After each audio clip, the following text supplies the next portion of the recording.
Administration issued a warning today about the so-called liberation therapy for multiple sclerosis patients.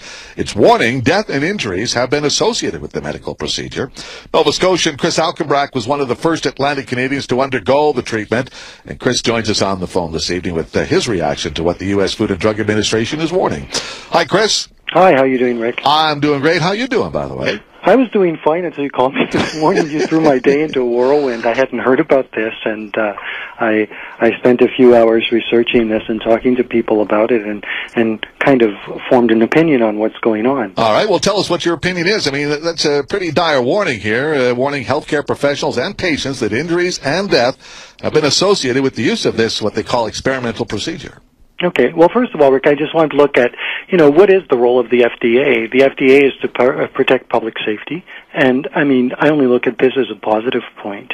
The FDA regularly issues warning letters, whether it be for any procedure or medication, for that fact. And I did a little bit of research and found that in March of 2012, two pharmaceutical companies that manufacture first-line MS medications were issued warnings. For example, Biogen, the makers of Avonex, was accused of having misleading web pages because they overstate the efficacy of their medication, omit material information, present unsubstantiated superiority claims, and pretty much the same thing for Teva Neuroscience, the makers of Copaxone, which was a medication that I personally injected for years.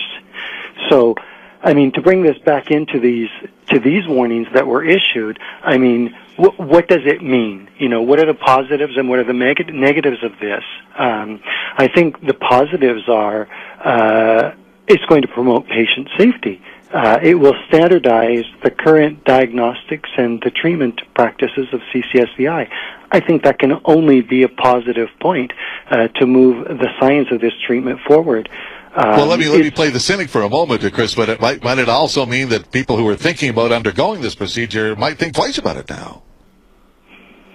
That's possible. They may think twice about it, but when we associate that, multiple sclerosis is a disease that we're constantly managing risk-benefit ratios. There are hundreds of people who have died from MS medications. There are not hundreds of people out of the 40,000 people, or about 30,000 people about worldwide who have had this procedure. There have been a handful of very serious complications, and yes, there are complications, and there are complications with this surgery or procedure, as there are with any procedure. So you're suggesting that maybe the U.S. FDA kind of maybe overstepped its warning here, perhaps putting a fear that might not be entirely necessary?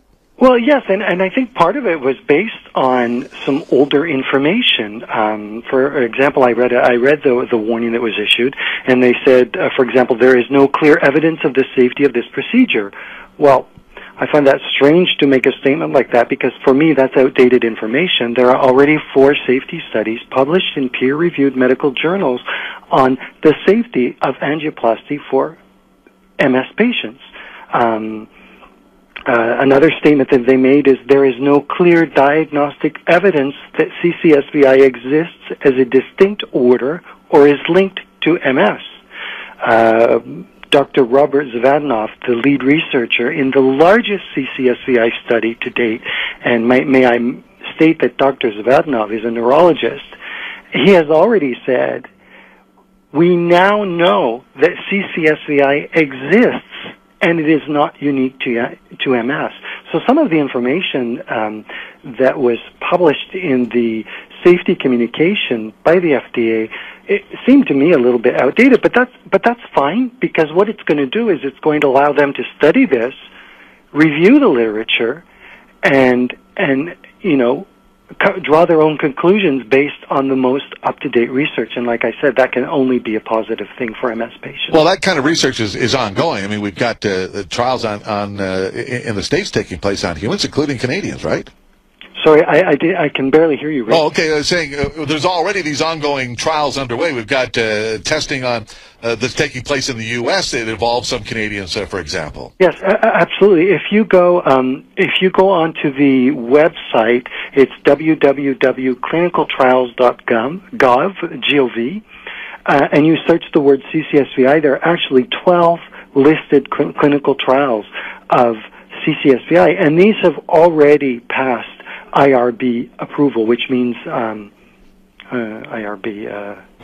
Anyway, it's like the ethics board approval. It's the American equivalent. But at the same time, when we chatted earlier this morning, talking about the possibility here of doing an interview today, you did mention that you are hearing from some MS patients who have undergone the therapy once, twice, 3 times, and still aren't feeling, all that great. What does that say to you? Well, first of all, I think it's a reflection, because I thought about what I said to you this morning too, Rick, and I think it's a reflection, yes, on a couple of possibilities. Number one, people that I know that have had stents implanted in their jugular veins. We know that jugular veins don't like stents, and unless it's an absolute necessity, I don't think that should be done. Of course, I'm not a medical professional, so I'm not really qualified to give an opinion on that. But I think that is part of the problem. But what does the fact that these people, that they're having problems after the treatment, what does it say? What does it say about the Canadian medical system? Okay, I think it's more a statement about the follow-up procedure and the poor quality of follow-up care that is given to Canadians that have had this procedure overseas. Well, and in some cases, there's been no care at all. They've been forced to go stateside to get that kind of care. Exactly, and that's part of the issue involved here. I mean, when a stent clogs up, when we get a blood clot, okay, please,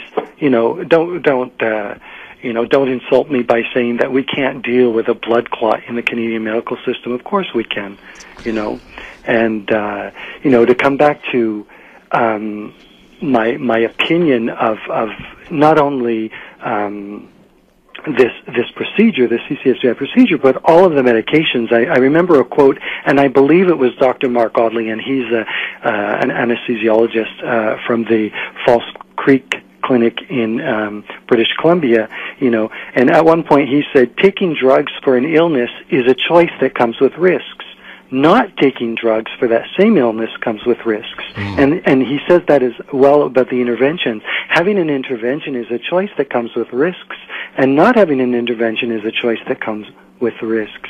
So in the end, even once we've finished the clinical trial phase, and we've, proven that this is, a safety, this is safe, and this helps the symptoms of CCSVI, it'll still be an individual choice, even if one day it is approved in Canada, for say. How do you feel? Sorry, it's been it'll be, 2 years this fall for you? In 8 days, it will be 2 years. 2 years and 8 days? Yes. And how are you doing? I'm still doing better than I was before. However, like I said, in several interviews, there have been some setbacks. There's some fatigue that has come back. Are you thinking about getting it done again? I'm going to wait for a little while until the science catches up, till we get a little more science behind it, and until there's a little bit more standardization in the way that the procedure is being done, because there's still a lot of controversy around that.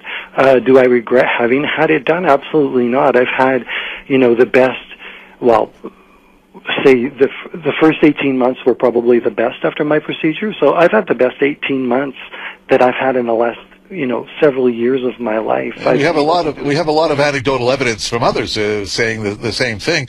Unfortunately, we've had others who, it's resulted in, in a couple of cases for Canadians, death, and I guess that's what's got people just still kind of leery about this, aren't they? Yeah. Oh, and you know what? And that skepticism is a positive thing, and we need that, and that's what moves science forward. And I'm going to have to stop you there, Chris, because we're out of time. But no, I know we'll chat again, because this is an ongoing story, and you're a man who's got firsthand knowledge of this. And thank you for so much, sharing. Rick. All right, have a great day. You too, sir. Bye bye. Chris Alkenbrack from